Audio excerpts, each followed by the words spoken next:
Hey there, Alex Kidman here, and I've long said I'll review just about anything that has a tech angle to it. This might be the strangest thing I've reviewed across more than 2 decades of tech reviewing, because it's a microwave cheese toasty maker. Yeah, kind of odd, this one. And look, honestly, if you've ever put bread into a microwave, you probably know that it usually doesn't end up all that well. You either end up with something that's a bit of a soggy mess if you only do it for a short period of time, or you end up with something which is an absolute disaster area, completely rock solid and inedible. So to say that my hopes were not high for this particular cheese toasty maker, well, that'd be a bit of an understatement. The best way I can show you how well it works and give you my thoughts on it is to go make a cheese toasty. And that's a fine thing to do. I think we can all agree that the humble cheese toasty, or the toasty with any other kind of ingredients in it, but the cheese toasty, I think, is the default, is one of mankind's greatest achievements, right up there with rocket science and modern medicine, really.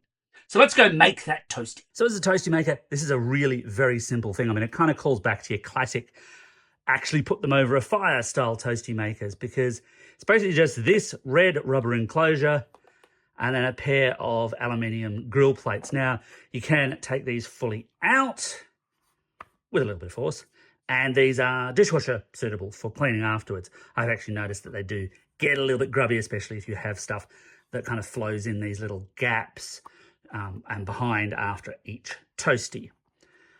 But we should get to actually making a toasty, and for that, I need some bread and I need some ingredients. So I've gone very simple, very classical. A couple of bits of cheese. It's been buttered on both sides of the bread, and then all you need to do is, of course, in classic toasty style, push them together, clip the sides in like so, making a mess on the toasty maker because, hey, that's fun too. I'll wipe that off before I put it in there. And then it's off to the microwave. The advice here is to microwave for 2.5 minutes, flip it, and then give it another 1.5 minutes before it's ready for medium toast. And frankly, I think that's the way toasties should be done. So let's get that going.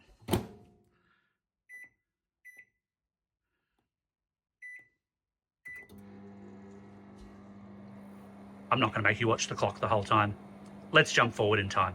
But just to prove that I haven't faked this, here we are 1.5 minutes later. It hasn't gotten any more exciting. I'll see you in a minute.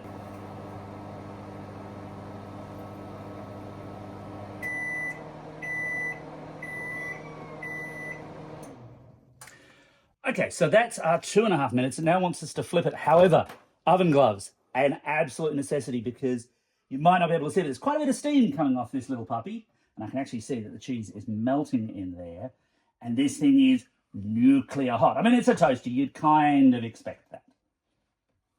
Okay, get that pushed down, and it then wants 1.5 minutes.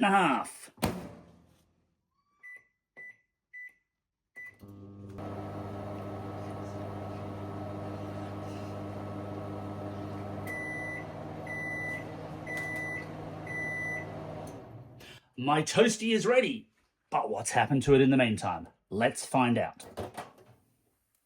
Still nuclear hot. Seriously, oven gloves are a must. You may or may not be able to see the steam coming off that thing. And now the moment of, well, steaming truth. That is pretty good looking toasty. That is actually better than I thought it would be. And I have made a couple of this. This was just obviously for video demonstration purposes. I'm just using a knife here because these plates are really, really hot. But just to prove that it has indeed melted and cooked through and so on, I'll just cut this one in half and do that kind of nice food reveal thing. Yeah, I mean, that's a very basic toasty, of course, but it has toasted both sides. It's reasonably crisp. It does not feel like it's totally destroyed the sides. So, should you buy one? Is it worth buying? Well, that's a little bit more complicated, because while it does work, it does what it says on the tin, I think there's some challenges here. The big one is the price. So this particular model, the laser one, will run you $29.99, which is kind of expensive for a single cheese toasty maker. At that price, it's actually not that hard to find like a dual press grill, just a small one, just basic, store brand one. They're not hard to find. And of course, they will make you 2 cheese toasties. And if you said to me, hey, Alex, do you want a cheese toasty? I'm nearly always going to say to you, actually, I'd prefer 2. And of course, press grill you can do a lot of other things with. I can't also ignore the fact that there are other models of this style, not this brand, that are cheaper in market. Haven't tested those. Maybe they just melt in the microwave the first time you use them. So perhaps there's some additional quality here.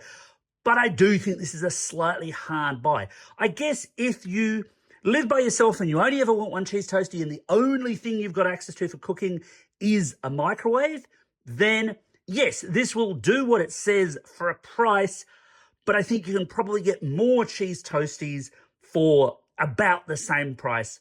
And who doesn't want more cheese toasties? Anyway, that's my take on the laser microwave toastie maker. Got any thoughts? Hit me up in the comments below. And as always, thanks for watching and don't forget to like and subscribe.